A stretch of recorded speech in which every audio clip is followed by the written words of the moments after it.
नमस्कार,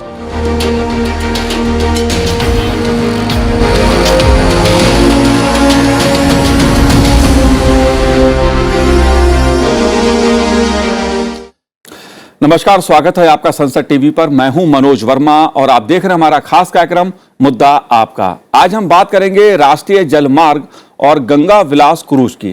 प्रधानमंत्री नरेंद्र मोदी ने बीते शुक्रवार को गंगा विलास क्रूज को हरी झंडी दिखाकर काशी से डिब्रूगढ़ के लिए रवाना किया, तो राष्ट्रीय जलमार्ग और क्रूज टूरिज्म के विकास का नया दौर शुरू हुआ। प्रधानमंत्री नरेंद्र मोदी ने वीडियो कॉन्फ्रेंसिंग के जरिए अपने संसदीय क्षेत्र वाराणसी में दुनिया के सबसे लंबे रिवर क्रूज एमवी गंगा विलास और टेंट सिटी का उद्घाटन किया। 2014 में सिर्फ 5 राष्ट्रीय जलमार्ग भारत में थे। आज 24 राज्यों में 111 राष्ट्रीय जलमार्गों को विकसित करने का काम हो रहा है। इनमें से लगभग 2 दर्जन जलमार्ग सेवाएं चल रही हैं। राष्ट्रीय जलमार्ग क्यों महत्वपूर्ण है, यातायात, पर्यटन और विकास की दृष्टि से क्या असर होगा, मुद्दा आपका में इन्हीं मुद्दों पर चर्चा करेंगे। चर्चा करने के लिए खास मेहमान स्टूडियो में मौजूद हैं। हम बात करेंगे वरिष्ठ पत्रकार दीपक दास जी से। दीपक जी, स्वागत है आपका संसद टीवी पर।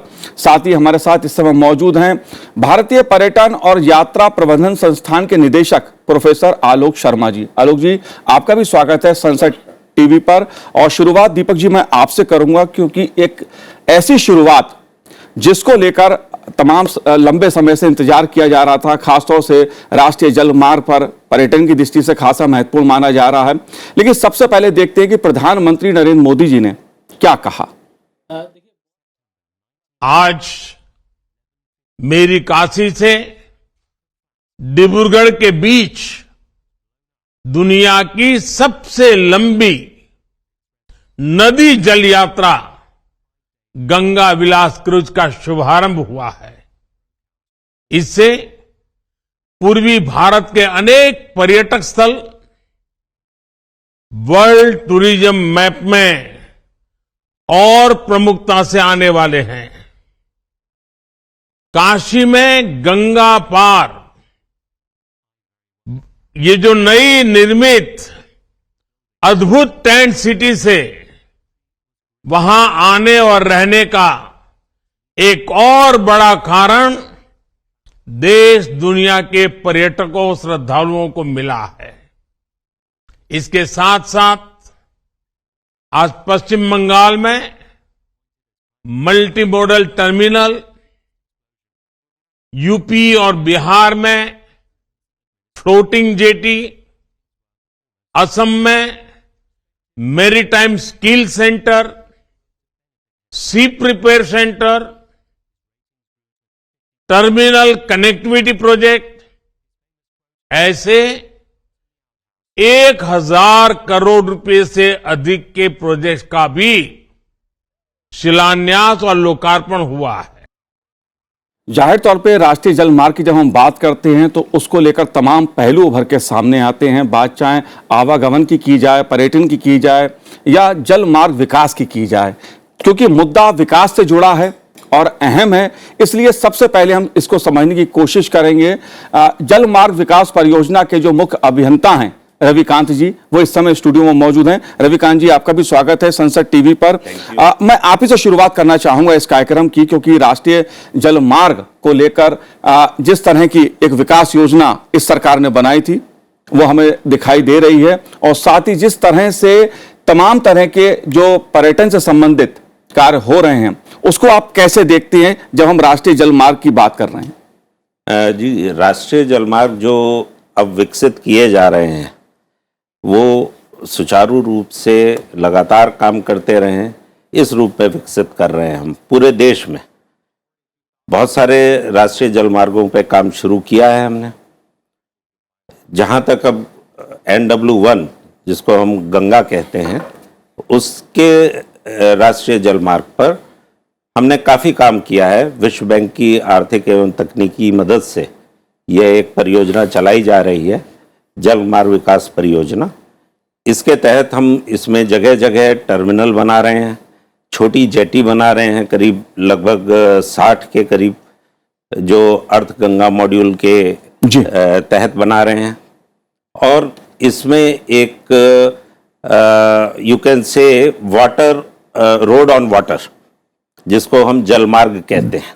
तो जलमार्ग बनाने के लिए हम लोग उसके अंदर बहुत प्रयत्नशील हैं, उसमें ड्रेजिंग कर रहे हैं और बहुत सारी जो एनवायरनमेंट फ्रेंडली तकनीक हैं, जिस तरह बंडलिंग कर रहे हैं, कुछ इस तरह की नई तकनीक से कर रहे हैं कि हमको 12 महीने जलमार्ग, एक जो हमने गहराई निश्चित की है उतनी गहराई का जलमार्ग हम दे सकें। जी। इस जलमार्ग में हम मार्गदर्शन के लिए नेविगेशन एड्स लगाते हैं, जिसको देख के आप चल सकें। उसमें हम लोग इलेक्ट्रॉनिक चार्ट भी बनाए हैं, वो इलेक्ट्रॉनिक चार्ट हर जहाज पे उपलब्ध कराए जा सकते हैं और कराते हैं हम। उस चार्ट को देख के जो उसका मास्टर होता है वेसल का, वो स्वयं नेविगेट कर सकता है। जी। इसके अतिरिक्त हम ट्रेंड पायलट्स हैं हमारे पास, जो अपनी अपनी बीट को बहुत अच्छी तरह जानते हैं, उस पर कई बार ट्रैवल कर चुके हैं, तो वो भी उन जहाज़ों पे जिनको ज़रूरत होती है उनको मुहैया कराया जाता है। तो इस तरह हम विकसित कर रहे हैं इसको एक बहुत साइंटिफिक वे में। रविकांत जी, काशी से डिब्रूगढ़ के लिए जो राष्ट्रीय जलमार्ग बना है और क्रूज चला है, ये क्यों महत्वपूर्ण है, कितना फायदेमंद है, इसका क्या असर होगा विकास पर, पर्यटन पर, रोजगार पर? ये लगभग 3100 किलोमीटर की दूरी है। तो इस 3100 किलोमीटर में आप समझ सकते हैं कि गंगा नदी में सबसे ज़्यादा जनसंख्या रहती है हिंदुस्तान की, इसके परिक्षेत्र में। तो वहाँ से जब ये क्रूज़ निकलेगा, इसकी अपनी भी आवश्यकताएं होती हैं, डेली नीड्स जो होती हैं वो वहाँ के बाज़ारों से लेता है। इसके पास तो एक लिमिटेड पीरियड के लिए अपने स्टोर्स होते हैं। इसके अतिरिक्त वहाँ पे फ्यूलिंग होगी। जो नाविक हैं उनको, इस एरिया के नाविकों को इन्होंने रखा है। जो भी क्रूज चल रहे हैं उसमें लोकल लोगों को रखने की ज़्यादा प्राथमिकता दी जाती है, जिससे कि वो वहाँ की भौगोलिक चीज़ों से अवगत रहें। इसके अतिरिक्त जहाँ पे ये क्रूज रुकते हैं वहाँ की हम लोग सोशल एक्टिविटीज़, जो हमारी धार्मिक मान्यताएं हैं, वो उनसे भी रूबरू कराते हैं पर्यटक को। और वहाँ का खाना, वहाँ के लोकल जो वेशभूषा होती है, वो सब चीज़ें देखते हैं। इससे पर्यटकों को भी अच्छा लगता है, उनको पता चलता है। जैसा कि आज माननीय प्रधानमंत्री जी ने सुबह ही बताया कि जो हिंदुस्तान है उसको देखा नहीं समझा जा सकता है, उसको हार्ट में आप महसूस कर सकते हैं, उसको व्यक्त नहीं कर सकते। जी। तो ये सारी इसके साथ एक जी जाहिर सी बात है आलोक जी, जब राष्ट्रीय जलमार्ग की बात होती है और क्रूज टूरिज्म की बात होती है, तो ये अपने में एक महत्वपूर्ण मुद्दा बन जाता है, क्योंकि राष्ट्रीय जलमार्ग के दूसरे पहलू भी हो सकते हैं, लेकिन पर्यटन की दृष्टि से एक आकर्षण ये अपने में एक अलग मुद्दा बन जाता है। बिल्कुल ठीक कहा मनोज जी।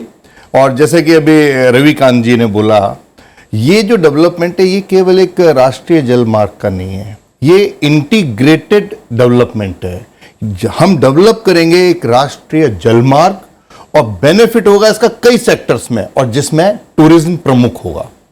टूरिज्म हम जब वहां से एक राष्ट्रीय जलमार्ग बना देंगे, वो भी इतना लंबा मार्ग, जिसको 2 फेज में आप 1 और 2 करके मार्क कर रहे हैं, 3100 किलोमीटर तक करीब जाने की जैसी बताई हमारे को श्री रविकांत जी ने बात।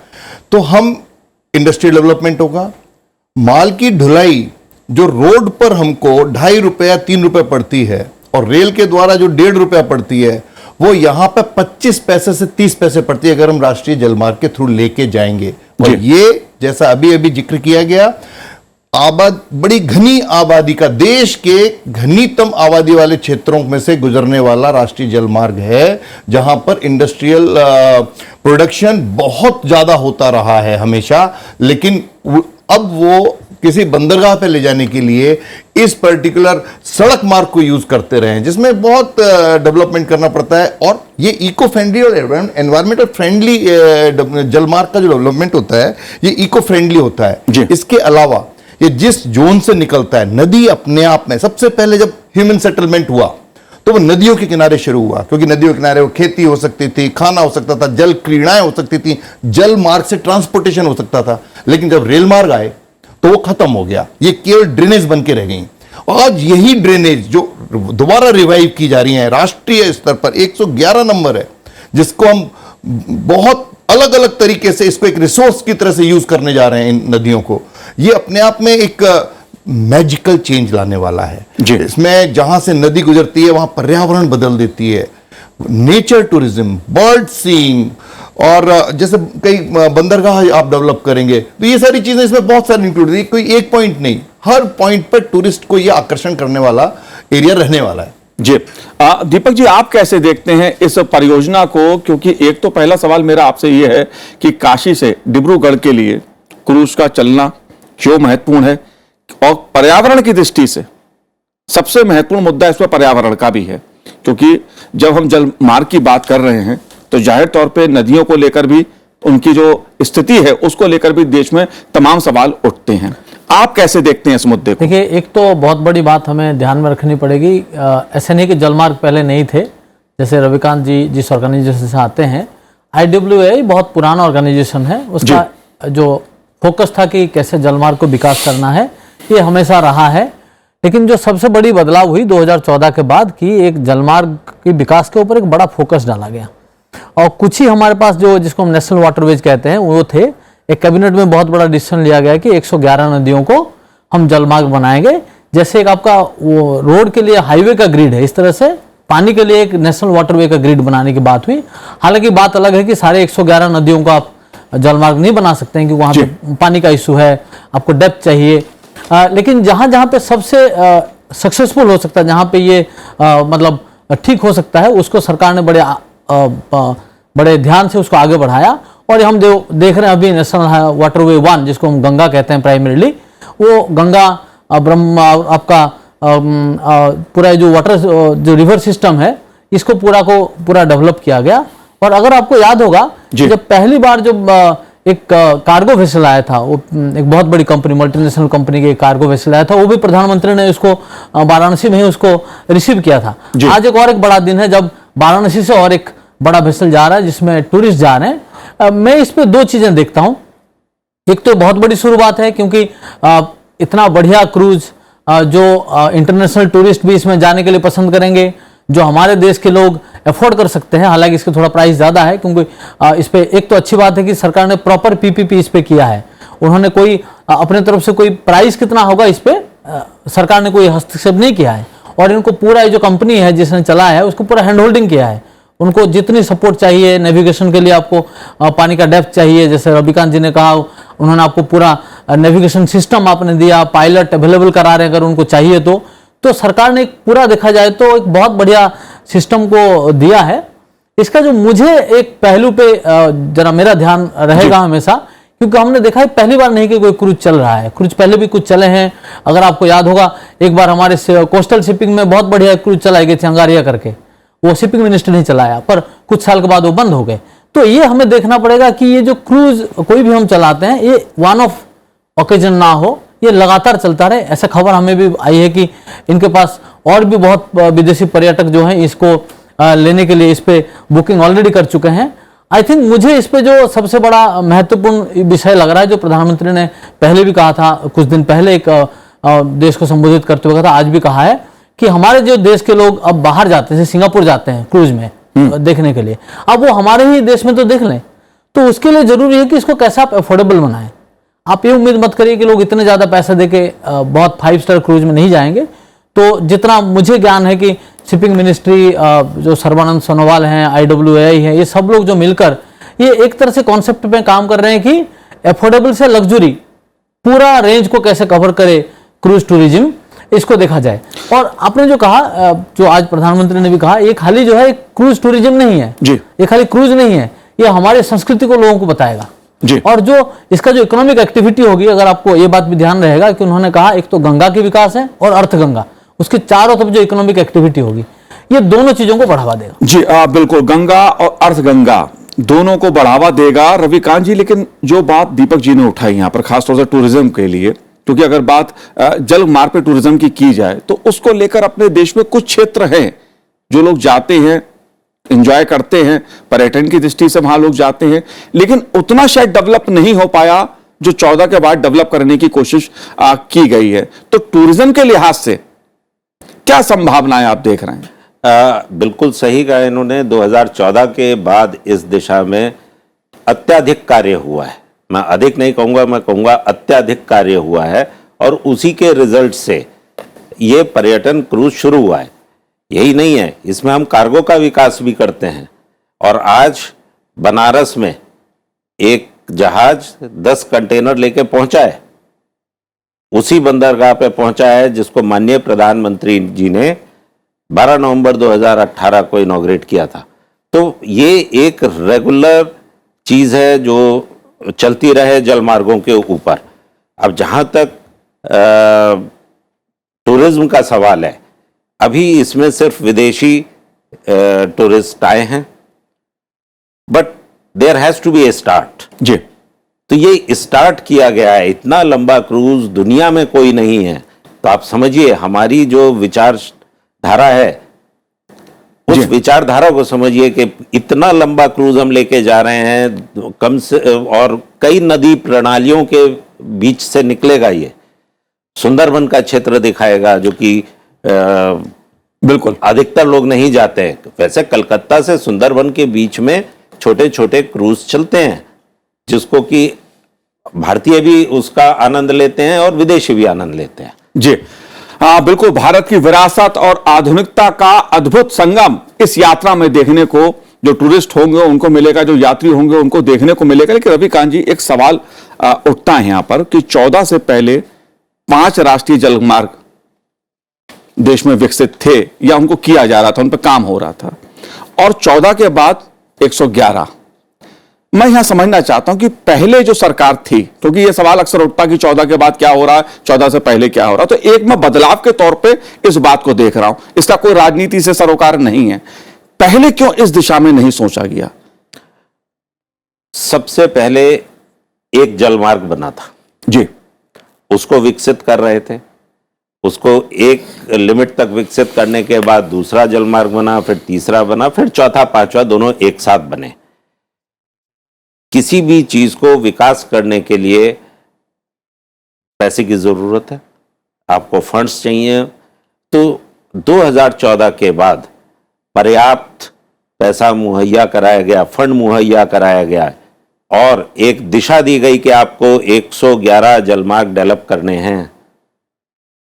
तो अब हम उस दिशा में काम कर रहे हैं। पहले जलमार्ग सरकार ने 5 ही बनाए थे, उस टाइम 5 के ही फंडिंग कर पा रहे थे। जी, मैं इस बात को इस आंकड़े से भी आप समझाने की कोशिश करता हूं कि साल 2013-14 में 1.88 करोड़ टन माल की आवाजाही जल मार्ग से हुई थी, और 2021-22 में अगर मैं बात करूं तो 10.88 करोड़ टन के आसपास जो माल की आवाजाही हुई है। एक बड़ा बदलाव देखने को मिलता है इन बीते वर्षों में। लेकिन आलोक जी, मैं आपसे, क्योंकि माल ढुलाई की बात होती है, जाहिर तौर पे जो अध्ययन रिपोर्ट सामने है उसमें बात अगर रेल मार्ग की जाए तो जो आवाजाही माल की होती है महंगी पड़ती है, जैसा आपने भी बताया। सड़क मार्ग से महंगा पड़ता है। तो राष्ट्रीय जल मार्ग का उपयोग अगर माल ढुलाई के लिए किया जाएगा, इससे क्या क्या बदलाव देखने को मिलेंगे, खासतौर से अर्थव्यवस्था के लिहाज से यह पहल कितनी महत्वपूर्ण है?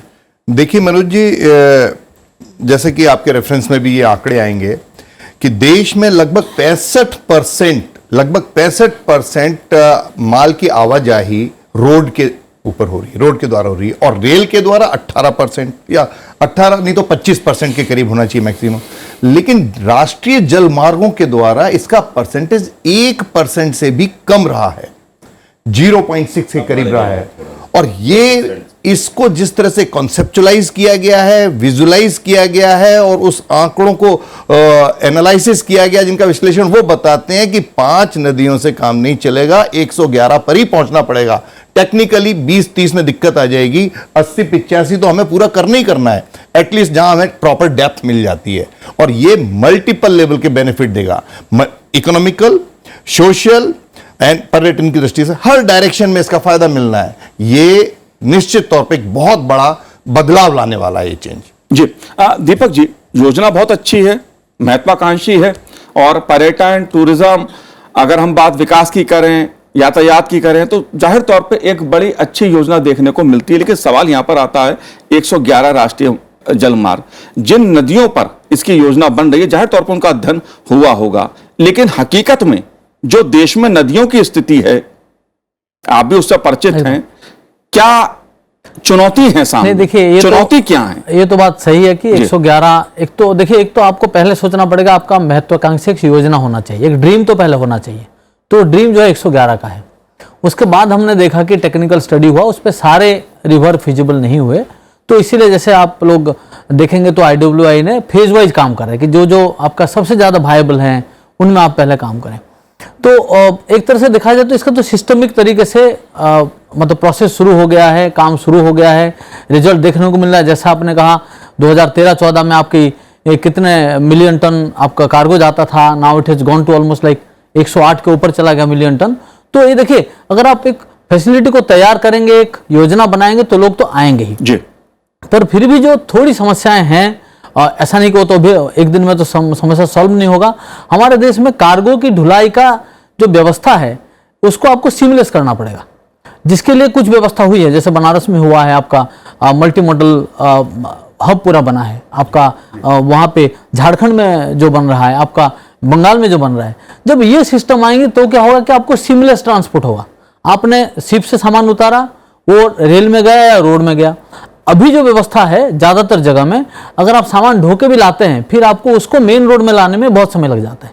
तो आपका जो कॉस्ट बेनिफिट जो मिलना चाहिए वो नहीं मिलता है। और मुझे जितना पता है, जैसे ये आपका पूरा गति शक्ति जो प्रोग्राम भारत सरकार ने शुरू किया है, इस पर सब लोगों की जो एक साथ मिलकर road transport, railways, inland waterways, सबकी जो संगम हो रही है जी, इससे बड़ा काफ़ी दिख रहा है कि धीरे धीरे जो है हमारा कार्गो का जो ट्रांसपोर्ट वो ज़्यादा बढ़ेगा। चाहे हम माने ना माने, जो टूरिज्म है एक सॉफ्टवेयर पार्ट है इनलैंड वाटरवेज का, जो लार्जर फोकस है उस पर कार्गो की ढुलाई, उसी से आपका प्रॉफिट बनेगा। तो मुझे लगता है भारत का मतलब हमारे सरकार की जो सोच एकदम ठीक है और सही दिशा में चल रही है। खाली जो जरूरत है कि थोड़ी ज़्यादा कोऑर्डिनेशन की, जहाँ पे डिमांड और सप्लाई और आपका लास्ट माइल कनेक्टिविटी अगर ये बढ़िया हो जाए, मुझे लगता है कि एक समय आएगा कि हम ये तो नहीं कह सकते कि रोड ट्रांसपोर्ट का एकदम या रेलवेज का बहुत घट जाएगा, पर अगर आप इनलैंड वाटरवेज से अगर परसेंटेज शेयर बढ़ा सकते हैं, जिसको मॉडल शेयर हम कहते हैं, तो देखिए उसका एक तो फायदा होगा आपकी pollution. I think biggest benefit जो होगा हमारा पोल्यूशन घटेगा। दूसरा क्या होगा, जो आलोक जी ने बताया कि नदियां नाले बन गए थे, जब आपको लगेगा यही मेरी इकोनॉमी को रिवाइव कर सकता है, आप फिर उस नदी को प्यार करेंगे। जैसे हम कहते हैं पापा उसी बेटा को प्यार करता है जो कमा के देता है। तो मुझे लगेगा गंगा कमा के दे रही है, गंगा मुझे, हो सकता है हम सब नदी के प्रति जो प्यार है वो बढ़ने लग जाएगा। जी बिल्कुल जाहिर सी बात है कि सड़क और रेल मार्ग का उपयोग तो किया गया रविकांत जी, यातायात की दृष्टि से, माल ढुलाई की दृष्टि से, लेकिन राष्ट्रीय जल मार्ग का जिस तरह से एक विजन उभर के 2014 के बाद देखने को मिला है और एक बड़ी महत्वाकांक्षी परियोजना देश के सामने आई है, स्वाभाविक तौर पे रोजगार का सवाल यहां पर आएगा, क्योंकि जिस तरह की कल्पना और जिस तरह की योजना जमीन पर उतर रही है उससे रोजगार की भी उम्मीद अधिक है। इस पहलू को आप कैसे देखते हैं? अभी जो हम जलमार्ग डेवलप कर रहे हैं, जो हमने टर्मिनल बनाए हैं, जो हम छोटी जेटीज बना रहे हैं, तो अनुमान है कि लगभग 1,35,000 रोजगार उपलब्ध होंगे। इसके अतिरिक्त ये तो डायरेक्ट इनडायरेक्ट हैं, लेकिन जो नाविक ऑलरेडी जलमार्गों में हैं, जलमार्ग 1 में जो नाविक काम करते हैं, उसकी सेफ्टी सिक्योरिटी भी एक बहुत बड़ी आवश्यकता होती है। तो जो हम ये छोटी कम्युनिटी जेटीज बना रहे हैं 60 के लगभग गंगा नदी में, उसमें पैसेंजर को चढ़ना, नाविक को वहाँ पे अपनी नाव लगाना, वो एक बहुत सेफ मॉडल उभर के आ रहा है, जिसका आज इनॉग्रेशन भी किया गया है और बिहार के 5 कम्युनिटी जेटीज का शिलान्यास किया गया है जी।